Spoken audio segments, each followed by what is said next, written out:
హరే కృష్ణ భక్తులందరికీ స్వాగతం. ఇవాళ భగవద్గీత క్లాస్కి ప్రార్థనతో మొదలు పెడదాము. అందరు కూడా ప్రార్థించండి నాతో పాటు. ఇంకా దయచేసి వీడియో ఆన్ చేసి క్లాసు వినడానికి ప్రయత్నించండి ప్లీజ్. ఓం నమో భగవతే వాసుదేవాయ. ఓం నమో భగవతే వాసుదేవాయ. ఓం నమో భగవతే వాసుదేవాయ. ఓమజ్ఞానతిమిరాంధస్య జ్ఞానాంజనశలాకయా చక్షురున్మిళితం येन తస్మై శ్రీగురవే నమః. నమో విష్ణుపాదాయ కృష్ణప్రేష్ఠాయ భూతలే శ్రీమతే భక్తివేదాంత స్వామిన్నితి నామినే. నమస్తే సారస్వతే దేవే గౌరవాణి ప్రచారిణే నిర్విశేషశూన్యవాदी पाश्चात्यदेशतारिणे. जय श्री कृष्ण चैतन्य प्रभु नित्यानंद श्री अद्वैत गदाधर श्रीवासादि गौरभक्तवृंद. हरे कृष्ण कृष्ण कृष्ण हरे हरे हरे राम राम राम हरे हरे. హరే కృష్ణ భక్తులందరికీ స్వాగతం. ఇవాళ భగవద్గీత క్లాస్కి మనము 12వ అధ్యాయము భక్తి యోగము చర్చిస్తున్నాము. సో అందులో మనము 4వ శ్లోకం వరకు ఆల్రెడీ కవర్ చేసాము. సో ఇవాళ 5వ శ్లోకము మనం చూడబోతున్నాము. ఓకే, సో ఫిఫ్త్ కూడా అయిపోయింది చదవాలనుకున్న ప్రభుజీ. వాళ్ళు sixth seven Prabhuji. We have covered fifth also. అవును ప్రభుజీ, ఫిఫ్త్ కూడా కవర్ చేశారు. ఓకే, యా క్లేశో అధికతరస్తేషాం కూడా అయిపోయింది కదా. Good good good, yes. Then let's move on. So అందులో కొన్ని పాయింట్స్ ఉన్నాయి, నేను చెప్పలేదు last time. I think that's the. So ఈ 5వ శ్లోకం ఏదైతే ఉందో, క్లేశ అధికతరస్తేషాం అవ్యక్తాసక్త చేతసాం అవ్యక్తా హి గతిర్దుఃఖం దేహవద్భిర్ అవాప్యతే. ఈ శ్లోకంలో భగవంతుడు ఏం చెప్తున్నారంటే, అవ్యక్తాసక్త చేతసాం అంటే ఎవరికైతే అవ్యక్త పరమసత్యం ఏదైతే ఉందో, పరమసత్యం ఒక్కటే, దాన్ని ఆధ్యాత్మికవాదులు 3 రకాలుగా అనుభూతి పొందుతారనమాట. ఒకటి బ్రహ్మణ్, ఒకటి పరమాత్మ, ఒకటి భగవాన్. రైట్. సో ఈ లోకంలో కూడా మనం చూస్తాము, ఎప్పుడెప్పుడు వస్తువు ఒకటే ఉంటుంది, కానీ చూసే వ్యక్తిని బట్టి వాళ్ళ అనుభూతులు వేరువేరుగా ఉంటాయి. అవునా? ఇప్పుడు చూడండి, ఒక పెద్ద పర్వతం ఉందనుకోండి. సో చాలా దూరం నుంచి చూసే వ్యక్తికి పర్వతం ఎలా కనిపిస్తుంది? ఒక ట్రయాంగిల్ షేప్ లాగా కనిపిస్తుంది, మొత్తం గ్రీన్ కలర్ లాగా కనిపిస్తుంది. కానీ అదే పర్వతాన్ని ఒక వ్యక్తి చాలా దగ్గర నుంచి చూస్తే తనకి ఆ పర్వతం మీద ఉండేటటువంటి ఇళ్ళు, ఆ, దాంట్లో ఉండేటటువంటి చెట్లు, ఇవన్నీ కూడా కనిపిస్తాయి. ఇంకా ఆ పర్వతం మీద ఉండేటటువంటి వ్యక్తికి పర్వతం ఎలా కనిపిస్తుంది? అవునా? అక్కడ ఉండేటటువంటి వ్యక్తులు, ఆ, అవన్నీ కూడా కనిపిస్తాయి అన్నమాట. అక్కడ పశువులు, పిట్టలు, ఇవన్నీ కూడా. సో పర్వతం ఒకటే, కానీ చూసే వ్యక్తి యొక్క దృష్టిని బట్టి ఆ పర్వతం యొక్క అనుభూతి వేరువేరుగా వస్తుంది. అవునా? అదేవిధంగా పరమసత్యము ఒకటే, భగవంతుడు. కానీ ఎవరైతే భగవంతుడి యొక్క నిరాకార ఆ, అంశం మీద ఆసక్తులై ఉన్నారో అటువంటి వాళ్ళు బ్రహ్మజ్యోతిని అర్థం చేసుకోగలుగుతారనమాట. అంటే భగవంతుడి యొక్క శరీరం నుండి వచ్చేటటువంటి కాంతిని మాత్రమే వాళ్ళు అర్థం చేసుకోగలుగుతారు. సో వాళ్ళు ఏం అర్థం చేసుకోలేరు? భగవంతుడికి నాకు ఒక స్వామి సేవకుడి యొక్క సంబంధం ఉంది, ఆయన స్వామి, నేను సేవకుడు. ఈ యొక్క విషయాన్ని నిరాకారవాదులు అర్థము చేసుకోలేరు. ఎందుకంటే వాళ్ళ ఉద్దేశం ఏంటి? నిరాకారంలో మనము లీనము అయిపోవాలి, మన యొక్క అస్తిత్వాన్ని పోగొట్టుకోవాలి. ఉం? అదే సాకారవాదులు అంటే, మనం భక్తి చేసేవాళ్ళు, మనకు తెలుసు మనం ఎందుకు భక్తి చేసే, ఇప్పుడు విగ్రహాలను ఎందుకు తీసుకొస్తారు ఇంటికి చెప్పండి? మనం ఎందుకు స్థాపిస్తాం? ఎవరు చెప్తారు? సాకార ఉపాసన చేసేవాళ్ళు, ఇస్కాన్ డివోటీస్ అందరు సాకార ఉపాసన చేస్తున్నారు. ఎందుకు విగ్రహాలు కావాలి? అంటే మొదట భగవంతుని తెలుసుకోవాలి అంటే విగ్రహారాధన చేస్తే గాని మనం భక్తిలోకి వెళ్ళలేము అని నా ఉద్దేశం. Not exactly. First of all విగ్రహారాధన చేయాలంటే ఫస్ట్ ఆఫ్ ఆల్ భగవంతుని చాలా వరకు మనం తెలుసుకున్న తర్వాత విగ్రహాలు తెలుసుకో ఇన్వైట్ చేయగలుగుతాం. విగ్రహాలు సో అది చేయాలి. సాధ్యం కాదు అలాగా. ఎస్. హరే కృష్ణ ప్రభుజీ, దండకు హరే ప్రణామం. కృష్ణ, దండోత్ ప్రణామ్. ప్రభుజీ, మనం ఏదైనా సేవ చేసుకోవాలన్నా, ఏదైనా భగవంతుడికి అర్పించాలన్నా, ప్రేమ ఇచ్చిపుచ్చుకోవాలన్నా కూడా విగ్రహారాధన అనేది ఇంపార్టెంట్. కాబట్టి మనము ఆ రకంగా భగవంతుడితో మన ఒక ప్రేమని, మన ఒక సేవని ఇచ్చిపుచ్చుకుంటాం చేయడం అదంతా. Yes, perfect. సో మనం భగవంతుడికి సేవ చేయాలంటే, అంటే వ్యక్తిగత సేవ చేయాలంటే, రైట్, ఇప్పుడు మీ మీ పిల్లలకు మీరు వ్యక్తిగత సేవ చేస్తున్నారు, అవునా? వండి పెడతారు, మరి తినిపిస్తారు కూడా, చిన్నపిల్లలకి స్నానం చేయిస్తారు, బట్టలు ఇస్తారు. ఈ విధంగా ఒక వ్యక్తిగత సేవ మీరు భగవంతుడికి చేయాలంటే ఎలా సాధ్యము? బద్ధావస్థలో మనది ఉన్నది భౌతిక ఇంద్రియములు. ఈ భౌతిక ఇంద్రియముల ద్వారా మనం భగవంతుని చూడలేము, మాట్లాడలేము, టచ్ కూడా చేయలేము, అవునా? అత శ్రీకృష్ణనామాదిన భవేత్ గ్రాహ్యం ఇంద్రియై. ఈ ఇంద్రియముల ద్వారా మనము భగవంతుడి యొక్క రూపము, నామ, గుణములు దీన్ని మనం పూర్తిగా అర్థం చేసుకోరాదు. మరి అటువంటి సందర్భంలో మనము భగవంతుడితో ఒక నిజి సంబంధం, చూడండి, మనకి ఒక ఒక తల్లికి ఇంకా పిల్లలకి ఎందుకు నిజి సంబంధం ఉంటుంది? ఎందుకంటే తల్లి కంటిన్యూస్గా వాళ్ళ సేవ చేస్తూ ఉంటుంది, అవునా? ఒక వ్యక్తి కంటిన్యూస్గా మీరు సేవ చేస్తూ ఉంటే ఆటోమేటిక్గా ఏమవుతుంది? ఒక నిజి సంబంధం, ఒక పర్సనల్ రిలేషన్షిప్ ఎస్టాబ్లిష్ అవుతుంది. ఇది చాలా చాలా న్యాచురల్ అనమాట. ఈవెన్ మన వేదిక్ కల్చర్లలో కూడా మ్యారేజ్లలో భార్యకి, అమ్మాయికి చెప్పి పంపించేవారు అనమాట. నువ్వు అన్ని పరిస్థితుల్లో నీ యొక్క పతి యొక్క సేవ చేయాలి. అప్పుడే వాళ్ళిద్దరి మధ్య ఒక సంబంధం ఎలా ఉంటుంది? మంచి స్ట్రాంగ్గా ఉంటుంది అనమాట. సో ఆ విధంగా మనకి ఇంకా భగవంతుడికి శాశ్వతమైన సంబంధం ఉంది, మనం మర్చిపోయాం. ఇప్పుడు ఆ సంబంధాన్ని మనం మళ్ళీ మన హృదయంలో పునర్స్థాపించాలంటే, భగవంతుడితో ఒక నిజీ సంబంధము పునర్స్థాపించాలి అని అంటే, మనం ఆయన నిజీ సేవ కూడా స్టార్ట్ చేయాలి. మరి నిజీ సేవ స్టార్ట్ చేయాలంటే ఎలా సాధ్యమండి? ఆ, నేను వైకుంఠానికి వెళ్ళానా, అక్కడికి వెళ్ళి వండి పెట్టినా కృష్ణుడికి? లేదు. సో ఇవన్నీ ప్రాబ్లమ్స్ ఉన్నాయి కాబట్టి భగవంతుడు అన్నారు, సరే నేను అర్చావతారంలో వస్తాను అని అన్నారు. అర్చావతారము, అర్చావతారం అంటే విగ్రహ రూపంలో వస్తాను.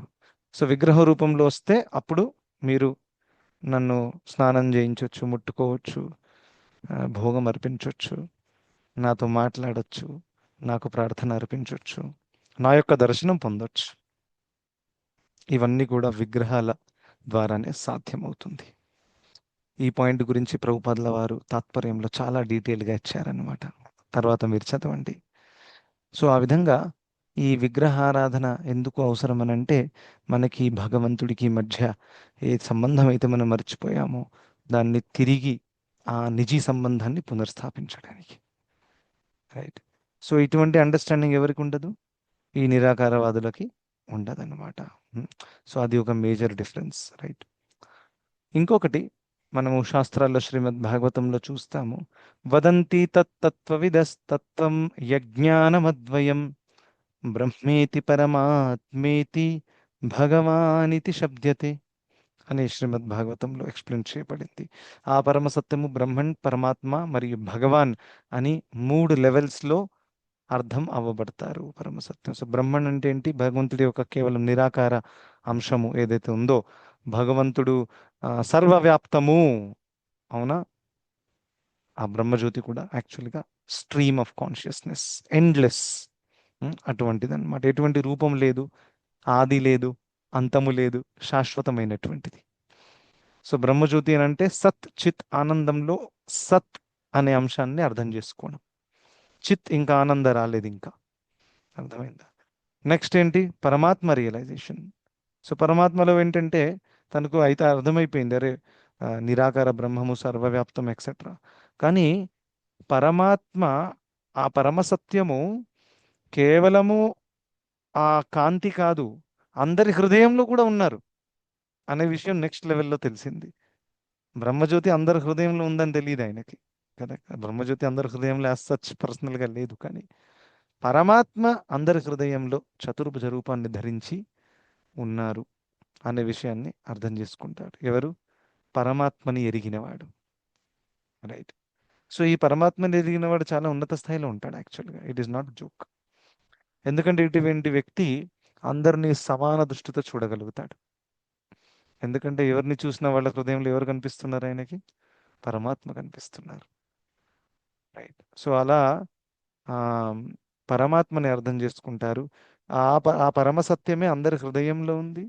చర అచర ప్రాణుల హృదయంలో ఉంది. ఇంకా ప్రాణం లేనటువంటి జడ పదార్థంలో కూడా పరమాత్మ నెలకొని ఉన్నారు. రైట్. ఆఫ్ కోర్స్ కృష్ణుడు చెప్పారు కదా, మయా తతమిదం సర్వం జగదవ్యక్తమూర్తిన. కృష్ణుడు కూడా చెప్తారు, నేను సర్వవ్యాప్తమై ఉన్నాను. ఏక అంశేన స్థితో జగత్. 10th చాప్టర్లో లాస్ట్ శ్లోకంలో కృష్ణుడు చెప్పారు, నా యొక్క పరమాత్మ అంశం ద్వారా నేను పూర్తి జగత్ అంతటా వ్యాప్తమై ఉన్నాను అని చెప్పారు. కానీ ఎంత క్లియర్గా ఆ అధ్యాయంలో కూడా చెప్పారు కృష్ణుడు, కానీ నేను పర్సనల్గా ఇక్కడ ఉండను. నచమత్ స్థాని, నేను ఇక్కడ పర్సనల్గా ఉండను, నేను ఉండేది పర్సనల్గా ఆధ్యాత్మిక జగత్తులో.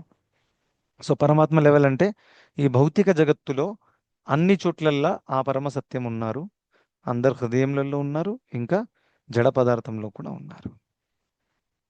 దాని తర్వాత ఒక వ్యక్తికి అర్థమవుతుంది, కేవలం అదే కాదు, ఆయనకు ఒక వేరే సెపరేట్ అస్తిత్వం కూడా ఉంది. కేవలం ఆ భౌతిక జగత్తులో సర్వవ్యాప్తం ఉన్నారు అంతేకాదు భగవంతుడు అని అంటే, తన ఆధ్యాత్మిక జగత్ అని కూడా ఉంటుంది. అక్కడ ఆయన చతుర్భుజ రూపాన్ని ధరించి, లేకపోతే ద్విభుజ కృష్ణుడు అక్కడ నిత్యముగా లీలలు చేస్తూ ఉంటారు. ఈ విషయం ఎరుగుతారనమాట. మూడవది అది భగవాన్ అనుభూతి. సో ఈ భగవాన్ అనుభూతి అనేది కంప్లీట్ అనుభూతి. రైట్. ఇప్పుడు ప్రహ్లాదుడు కూడా శుద్ధ భక్తుడు. సో తనకు కూడా పరమాత్మ రియలైజేషన్ వచ్చిందా లేదా? అన్ని చోట్లలో తను ఆ, భగవంతుని చూడడం స్టార్ట్ అయిపోయిందన్నమాట. అదే స్వర్ణం. సో ఆ విధంగా భక్తులు, శుద్ధ భక్తులు కూడా అన్ని చోట్లలో భగవంతుని చూస్తారు. ఎవరైనా కనిపించగానే you can see the Krishna is residing in their heart. ఇది చాలా మంచి ఉన్నత స్థాయిలో ఉండేటటువంటి భక్తుల లక్షణాలు. ప్రభుపాదుల వారు కూడా చెప్పేవారు, it is easy to experience Krishna. How? Are you not drinking water? రసోహమప్సు కౌంతేయ ప్రభాస్మి అని ప్రభుపాదుల వారు కోట్ చేసేవారు. సో రోజు నీళ్లు తాగుతున్నారు. సో కృష్ణుడు భగవతులు ఏమన్నారు? ఆ నీళ్ల యొక్క టేస్ట్ను నేను అని చెప్పారు. సో నీళ్లు తాగడం అయితే మర్చిపోం మనం. సో నీళ్లు తాగినప్పుడల్లా మనం కృష్ణుడిని తలుచుకునే అవకాశం ఉంది, ఎందుకంటే అందులో మనకి కృష్ణుడు కనిపిస్తారు. సో ఆ విధంగా ఆ సర్వవ్యాప్తం ఉన్నారు, ఇంకా అనంతంగా ఉన్నారు. ఇవన్నీ రియలైజేషన్స్ భగవాన్ రియలైజేషన్లో కూడా ఆటోమేటిక్గా ఉంటాయి. అయితే భగవాన్ అనేది అందరికంటే కంప్లీట్ రియలైజేషన్. రైట్. అలా. సో నేను చెప్పినట్టు ఆ పర్వతం ఉదాహరణ ఇచ్చాను కదా, దూరం నుంచి చూస్తే కేవలం ఒక రూపం కనిపించింది, కొంచెం దగ్గరికి వెళ్తే కొంచెము కొన్ని చెట్లు కనిపించాయి, ఇంకా దగ్గర వెళ్తే లోపల ఇండ్లు, మనుషులు కూడా ఉన్నారు. సో ఎవరైతే పర్వతం మీద ఉండి ఆ ఇండ్లు, మనుషులు, ఇవన్నీ చెట్లు చూశారో ఆయనకి కంప్లీట్ అండర్స్టాండింగ్ ఉంది పర్వతం గురించి. మిగతా వాళ్ళకి ఇన్కంప్లీట్ అండర్స్టాండింగ్ ఉంది. అవునా? ఎందుకంటే వాళ్ళు కేవలం దూరం నుంచి చూసి రూపం చేయరు. పర్వతం అంటే రూపం, దాంట్లో ఎవరున్నారు, ఏమున్నారు, ఎన్ని ఇండ్లు ఉన్నాయి, మనుషులు ఉన్నారా లేదా అని తెలియదు ఆయనకి. అంటే దాని అర్థం ఏంటి? తన దగ్గర కంప్లీట్ ఇన్ఫర్మేషన్ లేదు. కానీ ఎవరైతే పర్వతం మీద ఉన్నారో అతనికి తెలిసి యాక్చువల్గా ఫుల్ ఇన్ఫర్మేషన్ ఆయన దగ్గర ఉంది. అవునా? అదేవిధంగా ఎవరైతే భగవాన్ లెవెల్లో ఉన్నారో, అంటే భక్తి యోగము చేసేవారు, చాలా సింపుల్, దీన్ని భక్తి యోగి అని అంటారు. పరమాత్మని ఎరుగుతారు ఎవరు? అష్టాంగ యోగి. ఇంకా బ్రహ్మజ్యోతిని ఎరుగుతారు ఎవరు? జ్ఞానయోగి. ఇది గుర్తుపెట్టుకోండి. సో జ్ఞానయోగి ఎయిమ్స్ ఫర్ బ్రహ్మజ్యోతి, ఇంకా అష్టాంగ యోగి ఆల్సో ఎయిమ్స్ ఫర్ బ్రహ్మజ్యోతి సమ్ టైమ్స్. ఇంకా అష్టాంగ యోగి అష్టసిద్ధులు కూడా కోరి ఇదే భౌతిక జగత్తులో మహర్లోకం, జనులోకంలో తిరగాలనే కోరిక కూడా ఉంటుంది. అలాంటి అష్టాంగ యోగులు కూడా ఉన్నారు. అష్టసిద్ధిలి అంటారు కదా, అనిమ, లఘిమ, మహిమ. ఆ విధంగా ఇక్కడ మాయమైపోయి అక్కడ రావడము, అలా. సో అటువంటి సిద్ధులు కూడా పొందాలని అనుకుంటారనమాట. ఇంకా భగవాన్ ఆరాధించేది ఎవరు? భక్తి యోగి. సో భక్తి యోగి అంటూ, భక్తి యోగిలో కూడా శుద్ధమైన భక్తి యోగి ఎవరైతే చేస్తున్నారో అటువంటి వాళ్ళకి ఏకైక కోరిక ఏంటది? కృష్ణుని ఎలా సంతృప్తిపరచాలి. సో వాళ్ళకి ఇలా బ్రహ్మజీవితంలో లీనమవుదాము, అష్టసిద్ధులు పొందుదాము, ఒక్కసారి అంటే భగవద్ధామానికి వెళ్లే ముందు ఒక్కసారి స్వర్గం చూసి వస్తాను ఎలా ఉంటుందో, అరే అన్ని ఎక్స్పీరియన్స్ చేయాలి లైఫ్లో, అలాంటి ఫీలింగ్ ఉంటే then you are not really true bhakti yogi. ఎందుకంటే కృష్ణుడు చెప్పిన మాటల మీద మనకు నమ్మకం లేనట్టు అయిపోతుంది. కృష్ణుడు చెప్పారు, వద్దు నాన్న, స్వర్గంలో వెళ్ళికి టైం పాస్ చేయకు, టైం వేస్ట్ చేయకు. గతం కామ కామాలభంతే క్షీణే పుణ్యే మర్త్యలోకం విశంతి. చాలా క్లియర్గా చెప్పారు. మరి ఎందుకు టైం పాస్ చేయాలి? సో భక్తి యోగి ఈజ్ వెరీ వెరీ క్లియర్.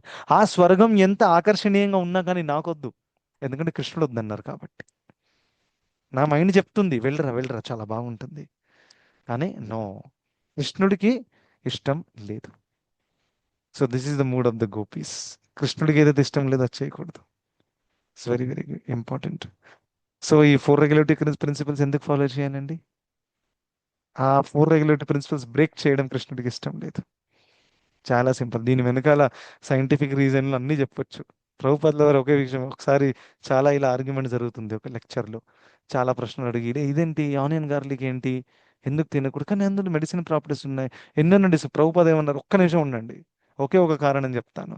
కృష్ణుడు వద్దన్నారు కాబట్టి మేము తినట్లేదు, ఇంకేంటి ప్రాబ్లం చెప్పండి, ఇంకా డిస్కషన్ వద్దు నాకు అసలు అని చెప్పేశారనమాట. I mean, so this is how the devotees are. కృష్ణుడు వద్దని చెప్పినాక మనం ఎందుకు మన బ్రెయిన్ యూస్ చేయాలి? అఫ్కోర్స్ దట్ డజంట్ మీన్ మనం క్వశ్చన్స్ అడగకూడదని, బట్ ఉన్నత స్థాయిలో ఉండే భక్తులకి ఈ రూల్స్ రెగ్యులేషన్స్ ఎందుకు పాటించాలా పాటించకూడదా కంటే ఇది కృష్ణుడికి ఇష్టమా కాదా అనేది ఫస్ట్ అది చూసుకుంటారు. అది చూసి దాని ప్రకారము ఫాలో చేస్తారనమాట. సో ఒక చోట ఎంత అద్భుతంగా కృష్ణుడు చెప్తున్నారనమాట. ఆ జరాసంధుడు ఎవరైతే ఎంతో మంది వేల మంది రాజులను బంధించాడు, ఒక పెద్ద గుహలో పెట్టాడు. దాని తర్వాత వాళ్ళు రిలీజ్ అయిన తర్వాత వాళ్ళు అనేక ప్రార్థనలు అర్పిస్తారనమాట. దాని తర్వాత కృష్ణుడు వాళ్ళకు ఒక మంచి మాట ఇస్తారు. నేను ఒక ఆశీర్వాదం ఇస్తున్నానని. ఆ ఆశీర్వాదం ఏంటి? మీరు ఎప్పుడు కూడా నన్ను ఇక మర్చిపోరు. అంత మంచి ఆశీర్వాదము. దాని తర్వాత ఇంకేమంటారంటే, మీ సౌభాగ్యము కాకపోతే మీరు ఈ విధంగా రోడ్డు మీదకి వచ్చేసారు. ఇది చూస్తే ఇదేంటి ఇలా మాట్లాడుతున్నారు, ఇటువంటి దేవుడిని నేను మాత్రం ఆరాధించను రా బాబు. సో ఆ విధంగా అంటే ఇలా వాళ్ళు అన్నారు, ఎవరు రాజులు అన్నారు, ఇది మా సౌభాగ్యము. దానికి కృష్ణుడు కూడా ఏం రెస్పాన్స్ వచ్చారు? ఫస్ట్ ఏమన్నా రాజులు ఏమన్నా ఇది మా సౌభాగ్యము, చాలా రాజుగా ఉండి డబ్బు హోదా అవన్నింటిలో అహంకారంలో మునిగిపోయి మేము ఎవరిలము, మాకు మీకు సంబంధం ఏంటి అనేది మర్చిపోయాం కృష్ణ. కానీ ఈవేళ జరాసంధుడు మమ్మల్ని గుహలో బంధించాడు, తాగడానికి నీళ్లు లేవు, తినడానికి తిండి లేదు, చచ్చిపోయే పరిస్థితిలో మేము ఉన్నాం. ఇప్పుడు కేవలం శరీరంలో ఎముకలు కనిపిస్తున్నాయి, అలా ఉంది వాళ్ళ పరిస్థితి.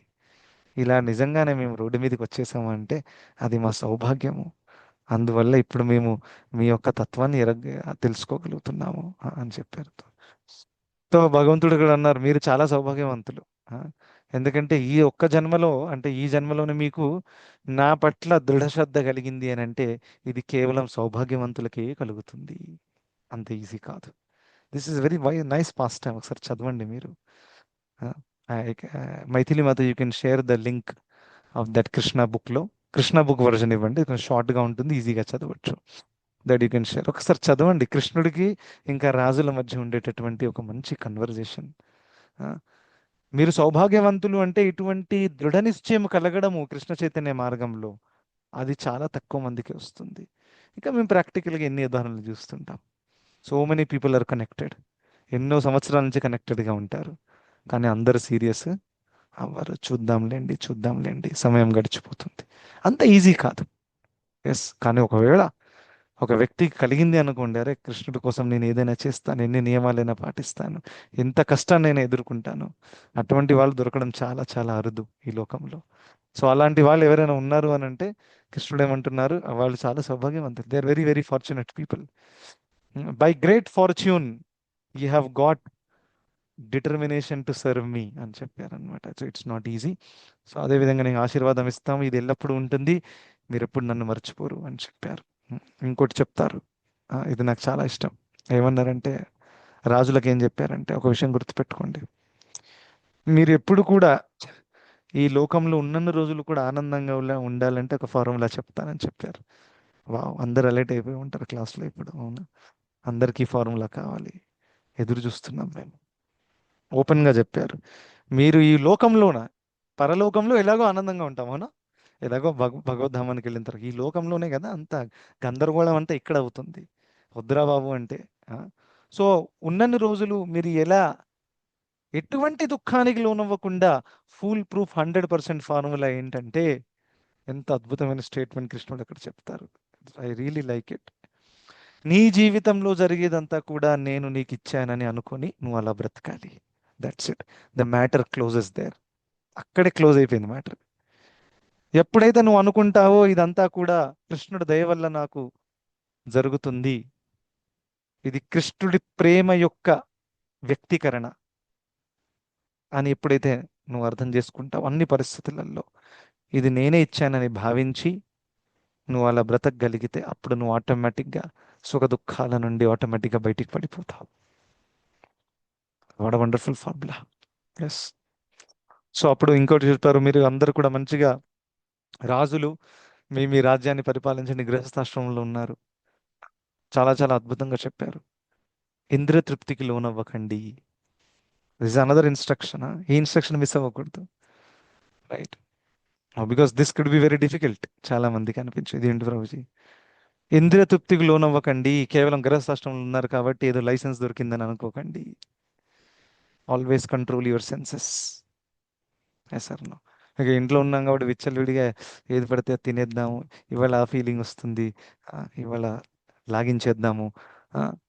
ప్రసాదమే ప్రభుజీ ఆఫర్ చేసి తింటున్నాం, దట్స్ ఓకే. ప్రసాదమే తింటున్నారు, బట్ అది కూడా చాలా మోతాదుగా మనము స్వీకరించాలి. దట్ డజంట్ మీన్ దట్ మన నాలిక ఇంకా డిమాండ్ చేస్తుంది, మనం నింపుతూ పోతున్నాం. That is not correct. ప్రసాదం has to be made in a proper way. ప్రసాదం has to be eaten in a proper way. ప్రసాదం కూడా చాలా అధికంగా మనం స్వీకరించామనుకోండి, కేవలం నాలిక డిమాండ్ని ఫుల్ఫిల్ చేయడానికి, అప్పుడు కూడా మనం మాయలో చిక్కిపోయినట్టు. ఎందుకంటే ప్రసాదం మహిమ పక్కన పెట్టి మన నాలుక మహిమని మనం ఫోకస్ చేస్తున్నాం అనమాట. దానికి టేస్ట్ ఎలా కలిగించాలి. సో అలా ఉండకూడదు. ఇంద్రియ తృప్తి ఏ రకమైన ఇంద్రియం, మనకు ఎన్నో ఇంద్రియములు ఉన్నాయి, అవునా కదా. సో ప్రత్యేకంగా ప్రభుపాదుల వారు మూడింటి గురించి, they are all 3 in straight line అని చెప్పేవారు. ఏంటది స్ట్రేట్ లైన్లో ఉంది? మన నోరు, నాలిక, కడుపు, ఇంకా జననేంద్రియములు. ఇవి మూడింటిని కంట్రోల్ చేయగలిగితే అటువంటి వాడు చాలా ఉన్నత స్థాయిలో ఉన్నట్టు లెక్క, ఖచ్చితంగా భక్తిలో ఎదిగినట్టు లెక్క. సో ఇది అక్కడ వస్తుందన్నమాట. వాచో వేగం, మనసః క్రోధావేగం, జిహ్వా వేగం, ఉదర ఉపస్థ వేగం. ఉదర అంటే కడుపు, ఉపస్థ అంటే జననేంద్రియములు. ఈ విధంగా ఇవన్నీ కూడా కంట్రోల్ చేయాలి అని చాలా క్లియర్ ఇన్స్ట్రక్షన్ ఇచ్చారు. మీరు గృహస్థాశ్రమంలో ఉన్నారు కదా, ఇక పర్వాలేదు, మీరు విచ్చలవిడిగా ఇంద్రియ తృప్తి చేసుకోండి అని అక్కడ చెప్పలేదు కృష్ణుడు. సో ఆ కృష్ణుడు అక్కడ ఆ రాజులకు ఇచ్చేటటువంటి ఇన్స్ట్రక్షన్ మీకు పర్సనల్గా ఇచ్చారని భావించాలి మీరు. నాకు కూడా ఆయన పర్సనల్గా ఇచ్చారని నేను భావించి సీరియస్గా దాన్ని తీసుకోవాలి. It's very very important. Right. So ఇది భక్తి యోగం అంటే. అర్థమైందా? ఎంత తేడా ఉంది చూడండి. నిరాకారానికి ఇంకా సాకారం వేరే లెవెల్లోనే ఉంది అసలు. ఇక్కడ ఎంత ఎక్స్చేంజ్ జరుగుతుంది. ఇంకా నిరాకారంలో మొత్తం డ్రై, ఏం లేదు అక్కడ. అహం బ్రహ్మాస్మి, ఓం, దట్స్ ఇట్. లీనమైపోయారు.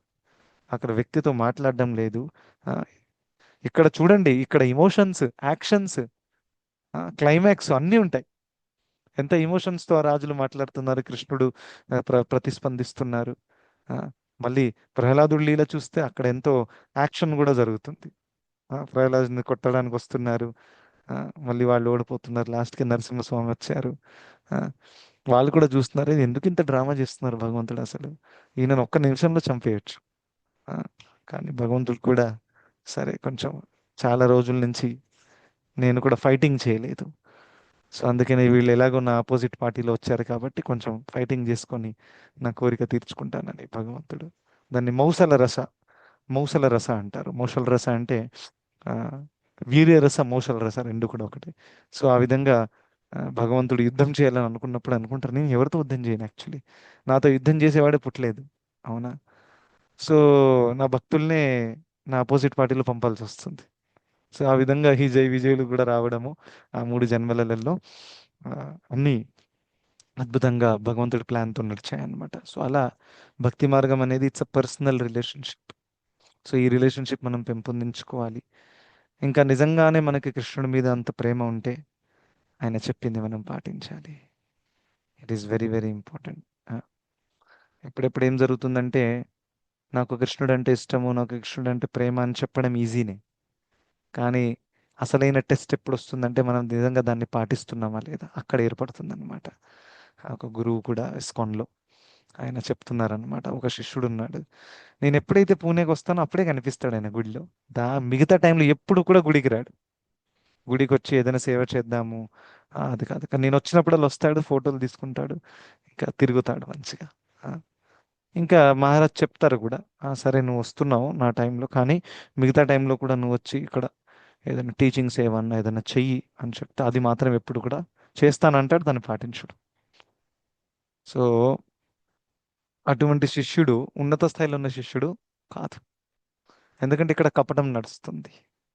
ఒకవేళ మనం చేయలేకపోతే కన్వే చేసేయచ్చు. అవునా, మహారాజ్ని ఈ కారణాల వల్ల చేయలేకపోతాను, ఏదైనా సొల్యూషన్ ఉంటే మీరు చెప్పండి అనేది. చేస్తానని చెప్పి ఇది చేయకుండా ఉండడం, రాంగ్ ఇంప్రెషన్ క్రియేట్ చేయడం, వెరీ వెరీ రాంగ్.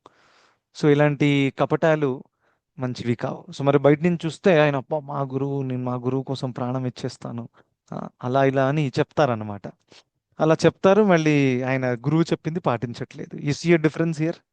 అవునా, పిల్లలు కూడా మా అమ్మ నాన్న అంటే ఇష్టం ఇష్టం అంటున్నారు అనుకోండి, మళ్ళీ మీరు చెప్పింది పాటించకపోతే ఎలా అనిపిస్తుంది?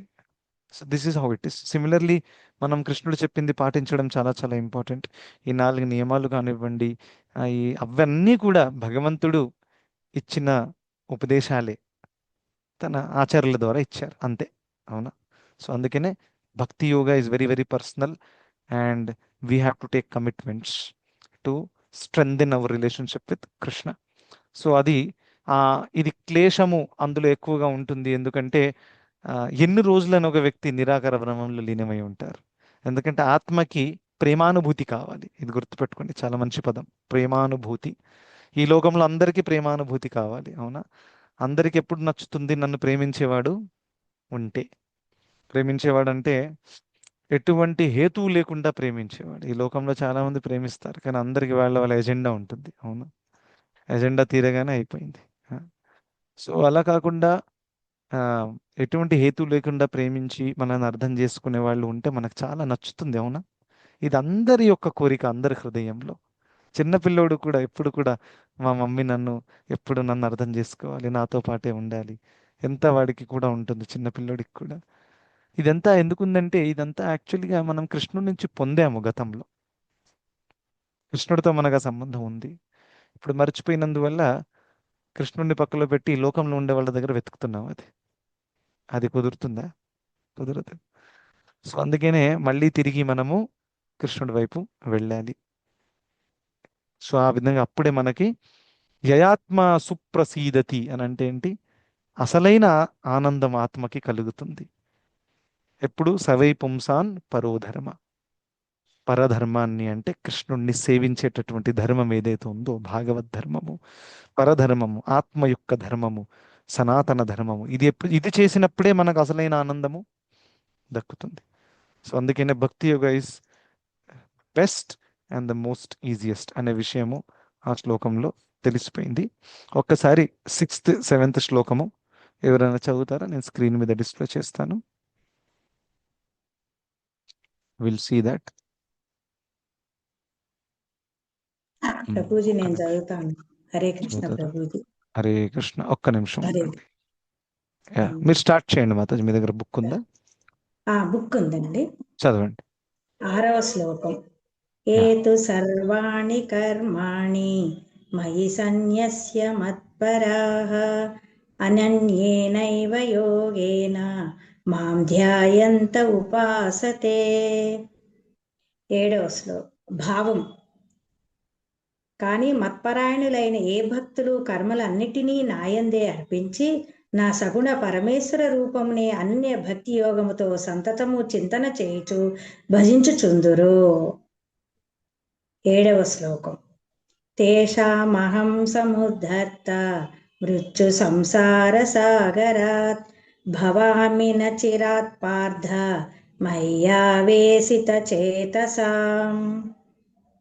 ఓ అర్జున, కాని ఓ పార్థ, తమ సమస్త కర్మలను నాకే సమర్పించి గతి తప్పకుండా నాకే భక్తులై భక్తియుత సేవలో నెలకొని తమ మనస్సును నాపైననే సంలగ్నము చేసి నిరంతరము నన్ను ధ్యానిస్తూ అర్పించే వారికి నేను జన్మ మృత్యు సాగరం నుండి శీఘ్రమే రక్షించేవాడిని అవుతాను. హరే హరే కృష్ణ. కృష్ణ. ధన్యవాదాలు. సో ఇక్కడ ఆ, చాలా ఇంపార్టెంట్ పాయింట్లు భగవంతుడు హైలైట్ చేశారు ఓ పార్థ. సో భక్తి యోగము ఇప్పుడు చెప్పారు కదా, అవ్యక్తాసక్తము చాలా కష్టముగా ఉంటుంది. మరి భక్తి యోగం ఏదైతే ఉందో మరి అది ఎలా చేయాలి, దాని గురించి ఇక్కడ చాలా చాలా సింపుల్గా చెప్పారు. సో ఫస్ట్ పాయింట్ ఏంటి ఇక్కడ, ఫస్ట్ ఏంటంటే ఏతు సర్వాణి కర్మాణి, మనం చేసే అన్ని కర్మలను ఎలా చేయాలి, మనము మయి సన్యస్య మత్పరాహ అని చెప్పారు. సో ప్రభుపాదులు వారు ఎలా ట్రాన్స్లేట్ చేశారు, giving up all there activities అంటు మీ, అంటే మనం చేసే కర్మలన్నీ కూడా భగవంతుడికి అర్పణం చేసే విధంగా, కృష్ణార్పణమస్తు మనం అంటాం కదా, ఆ విధంగా చేయాలి. జనరల్గా మనం ఒక కర్మ చేసామనుకోండి, సో జనరల్ మెంటాలిటీ ఏంటి లోకంలో, ఇది చేసిన తర్వాత ఒక ఫలితం వస్తుంది, దాన్ని నేను ఎంజాయ్ చేస్తాను, అవునా? సో అలా కాకుండా మనం చేసే దాని వెనకాల ఉద్దేశం ఎలా ఉండాలి, ఇది కృష్ణుడి యొక్క తృప్తి కోసము చేస్తున్నాను, దీనితో వచ్చేటటువంటి ఫలితాన్ని కృష్ణుడికి అర్పిస్తాను. ఇంకా కృష్ణుడు ఏదైతే అప్రూవ్ చేశారో, ఆమోదించారో అంత మాత్రమే నేను ఉపయోగిస్తాను. సార్ ఒక వ్యక్తి దగ్గర బహుశా for example monthly 2 lakhs salary రావచ్చు. సో అది కృష్ణుడికి అర్పించడం అంటే ఏంటి, అందులో నుంచి కృష్ణుడి కోసము ఒక భాగం ఉపయోగించడం. ఇంకా రెండవది ఏంటి, కృష్ణుడు ఏదైతే ఆమోదించారో శాస్త్రాల్లో అది దానికి మాత్రమే ఉపయోగించడు. ఇప్పుడు నేను ఇందులో నుంచి ఒక 10,000 పెట్టి ఒక మంచిగా ట్రిప్ కొట్టొస్తాను ఫ్రెండ్స్తో పాటు, ఎంజాయ్ చేద్దాం. సో అది ఆమోదించలేదు, అవునా? ఈ విధంగా ఆ, భక్తియుత సంబంధం లేనటువంటి కార్యాలు ఎక్కువగా చేయకూడదు. సో ఆ విధంగా దానికి ఖర్చు పెట్టడం it's not really a good thing. But మేము బృందావన యాత్రకు వెళ్ళొస్తాం ఫ్యామిలీతో పాటు, that is accepted, that is approved. So ఆ విధంగా ఫలితాన్ని కూడా కృష్ణుడితో సంబంధంలో యూజ్ చేయాలి, కృష్ణుడు ఆమోదించింది ఆ విధంగా చేయాలి. సో అలా అన్ని కర్మలను కృష్ణార్పణం చేయడము. దాని తర్వాత ఎల్లప్పుడూ మాం ధ్యాయంత ఉపాసతే అని చెప్పారు, ఎల్లప్పుడూ నన్ను నా మీద ఆ, ధ్యానం చేయడం అనమాట. సో ఎల్లప్పుడూ ధ్యానం చేయడం అంటే చాలా సింపుల్గా ఏంటి, ఎల్లప్పుడూ భగవంతుని స్మరించడం, అవునా? సో అనన్యాశ్చింతయంతో మాం కూడా సిమిలర్ ఇక్కడ, అవునా? ఎందుకంటే అక్కడ కూడా ఎల్లప్పుడూ భగవంతుని చింతించడం అంటే ఆయన గురించి ఆలోచించడము, ధ్యానించడము, చింతించడము, సేమస్ వర్డ్స్. కానీ అనన్యేనేవ యోగేన అని చెప్పారు. సో అనన్యేనైన యోగేవ అంటే ఎటువంటి డీవియేషన్ లేకుండా, ఎటువంటి డివిజన్ లేకుండా, దాని అర్థం ఏంటి, full focused only Krishna. So దాని అర్థం ఏంటి, జనరల్గా చెప్పాలంటే ప్రాక్టికల్గా నేను బ్రతికేదే కృష్ణుడి కోసము, అటువంటి ఫీలింగ్ ఒక వ్యక్తిలో డీప్గా వెళ్ళిపోవాలన్నమాట. అప్పుడు ఆటోమేటిక్గా ఏమవుతాయి, అన్ని యాక్టివిటీస్ అందులోనే అలైన్ అవుతాయి, అవునా కాదా? ఎప్పటిదాకా నాకు కూడా ఒక లైఫ్ ఉండండి, నేను కూడా ఒకటి సాధించి చూపించాలి లోకానికి అనే ఫీలింగ్ ఉంటే ఇక అటువంటి ఆలోచనలు, అటువంటి చింతన కూడా వచ్చేస్తుంది ఆబ్వియస్గా. కానీ నేను జీవితంలో ఎన్నో చేయాలి, కానీ నేను బ్రతికేది ఓన్లీ కృష్ణుడి తృప్తి కోసం, సంతృప్తి కోసం అనే క్లారిటీ ఉంటే then everything will be surrounding around Krishna. So it is very very wonderful. ఇది ఇటువంటి భావన గోపికలకు ఉండింది యాక్చువల్గా, మేము బ్రతికేది కేవలం కృష్ణుడి కోసమే.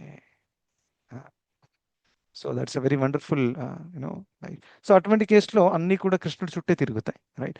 ఇంకా దాని తర్వాత ఈ విధంగా ఎవరైతే భక్తి చేస్తున్నారో తేషాం అహం సముద్ధరత, ఎంత పెద్ద మాట ఇచ్చారు ఇక్కడ చూడండి, మామూలు విషయం కాదు.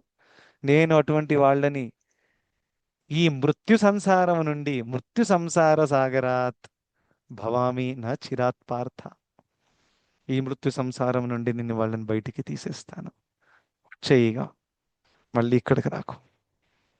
ఆ విధంగా కృష్ణుడు స్వయంగా మాటిస్తున్నారు, నేను పర్సనల్గా తీసుకెళ్తానని. ఇంకా దీనికంటే పెద్ద రబ్బర్ స్టాంపింగ్ అవసరమా చెప్పండి? ఇంకా దీనికంటే పెద్ద మాట ఏం చెప్పాలి? భగవంతుడు స్వయంగా చెప్తున్నారు. కానీ ఇవన్నీ కూడా పాస్ అవ్వాలి మనం, అవునా కాదా? అనన్యేనైవ యోగేన, అది పాస్ అవ్వాలి. ఇంకా ఏతు సర్వాణి కర్మాణి మయి సన్యస్య మత్పరాహ. మాం ధ్యాయంత. మన ధ్యానం ఎక్కడ వెళ్తుంది మనం చూడాలి. ఫిల్మ్ స్టార్ల మీదనా, లేకపోతే ఆ, ఇవన్నీ ఎన్నో అనేక ధ్యానాలు వస్తుంటాయి మనసులో, అవునా కాదా? సో ఆ విధంగా ఇలాంటి భక్తి ఎవరైతే చేస్తారో ఆ, మయ్యావేశిత చేతసాం. ఎంత అద్భుతంగా! ఎవరి ఎవరి మనస్సులైతే ఆ, చేతసాం, ఇక్కడ చేత అనేది ప్రభుపాదుల వారు మనస్సు అని ట్రాన్స్లేట్ చేశారు.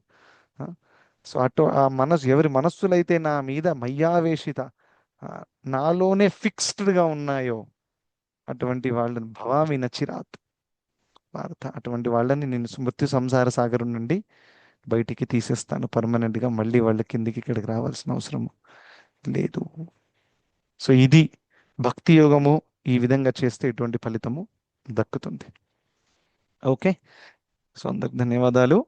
హరే కృష్ణ. సో ఒక ప్రశ్న ఏదైనా ఉంటే తీసుకోవచ్చు. Somebody has any question?